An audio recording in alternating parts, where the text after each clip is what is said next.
Hi.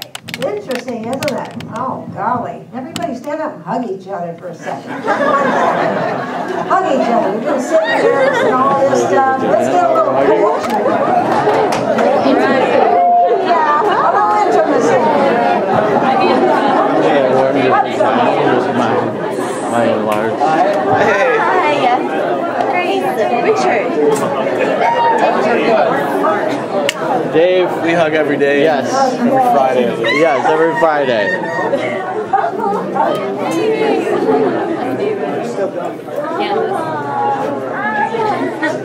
Did you know that hugging is good for your health too? Like some people just pre-cum. Wait, I'll just go by. There's total audio on there, dude. And so often we pass up opportunities. I mean, sexuality has a lot to do with touch, has a lot to do with expressing the love that you are. I say we don't have love, we are love. That's who we are, it's our basic nature. And sexuality is being able to express that love in another way and to a special individual so that the love that pours out of you is going, whoops, I'm in the wrong spot here, I keep thinking. You got too much love. But just like hugging is good for your health, and that's been scientifically proven, sex is really good for your health, or having sexual experiences is one of the healthiest things that you can do. Now, before I get into what gets in the way, I'd like to, and how you can exactly know.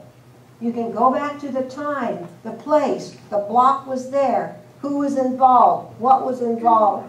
Maybe it goes all the way back to when you were a little child. Maybe you were molested and you don't even remember it, but it will come out when we go back and find out what's getting in the way.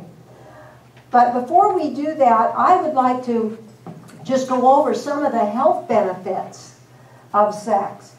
Sex does relieve stress. You know, it's funny, you mentioned how people will have a pain, but they don't talk about any sexual problems. It's been proven now, scientifically, that sex will reduce headaches and can reduce other pain in the body. Isn't that interesting? Sex boosts the immunity system. Your immune system is stronger. Sex burns calories. So it's good for staying in shape.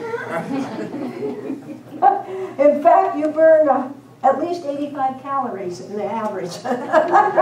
Okay. Sex improves heart health. They've proven that with having a healthy sexual relationship, that you are less likely to die of a heart attack. I have all these, I have a lot of information, enough for about 2 days, so I'm going to kind of cut things short and we'll hit on the questions later. Sex boosts self-esteem. Helps you feel good about yourself.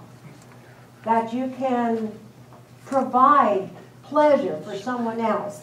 That it always feels good when you do something kind for someone, doesn't it? When it's properly done. Not wham bam, thank you ma'am, okay. Now the women are doing that, oh well. We already talked about sex improves intimacy. And that's such a beautiful diagram that Dr. Jacobs put up there. I really like that. What a nice thing to just ask them where they stand. What I find is that most people are double-minded. They think they want intimacy, but they feel they don't. Your thoughts are your conscious mind. Your feelings come from the subconscious mind, which is the right brain, and about 80% or more of our behavior is from the subconscious mind. So even though we think we want to, and in my counseling with married couples that have sexual issues, I always find them double-minded. They don't want to be intimate on a deep level. And when they discover it through muscle response testing, and I'm so glad that you brought up, because it's a way to find out what's going on a subconscious level. Not only at a cellular level, but on a subconscious level, at a feeling level. So it's so wonderful now that we live in a day when there is so much information and how to heal any problems. You know, the information is here, folks. It's a matter of whether we're open to take a look. Sex reduces prostate cancer risk. Sex strengthens the pelvic floor muscles. Some people even say practice Kegel exercises during that. And sex helps you sleep better. I'll have to tell a little story on myself.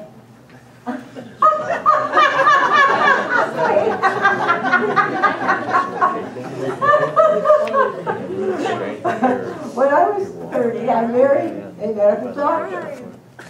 And I was kind of a naturalist.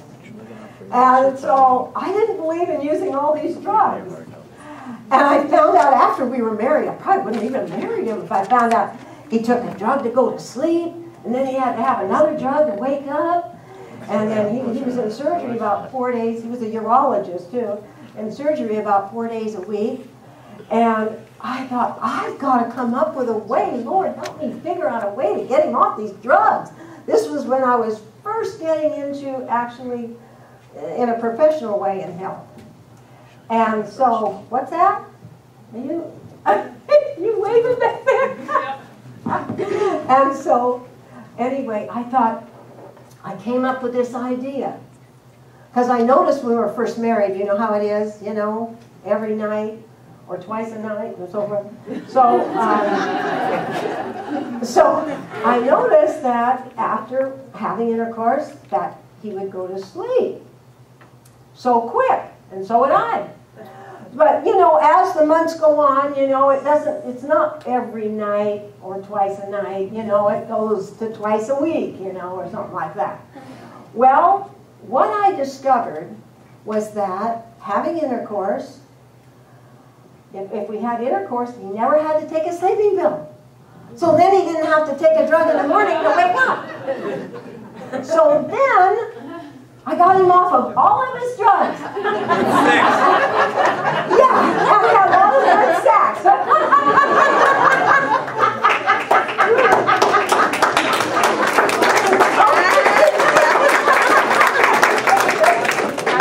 Now that's the natural way. It wasn't long before I went into studying a lot of natural methods, doing a lot of things. But I did have 10 children, so I've had a lot of Oh, that's where it comes from. But,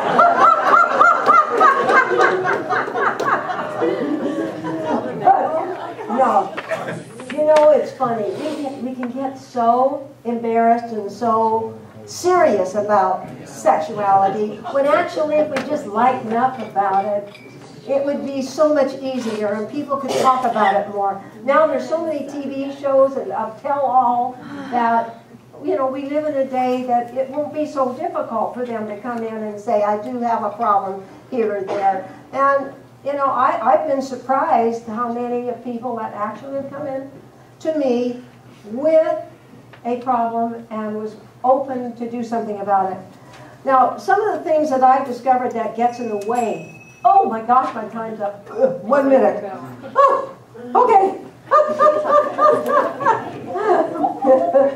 Our mother and father are our first models of love. It's so important if someone wants to be intimate with another person in a relationship, whether male or female, that their relationship with their parents is absolutely healed and wonderful. So that's really important, okay? Then it's important that their belief systems coordinate with who it is that they want to. That can get in the way. Our sexuality of course, through it, I've got so much to say, and I want time to say it. But the parasympathetic nervous system must turn on in order to have sexual feelings. In order to have digestion work, the digestive enzymes, and hormones, the parasympathetic nervous system must be turned on. And it will not turn on unless you are in a peaceful state. If there's no threat, there can be no threat, there can be no agitation, no anxiety. It must be a place of truly love and peace. So I found that many people with digestive problems also have hormone problems and sexuality problems. I wish I could say more, but I'm going to have to end it here. But I bless you all with really good, healthy sexual lives.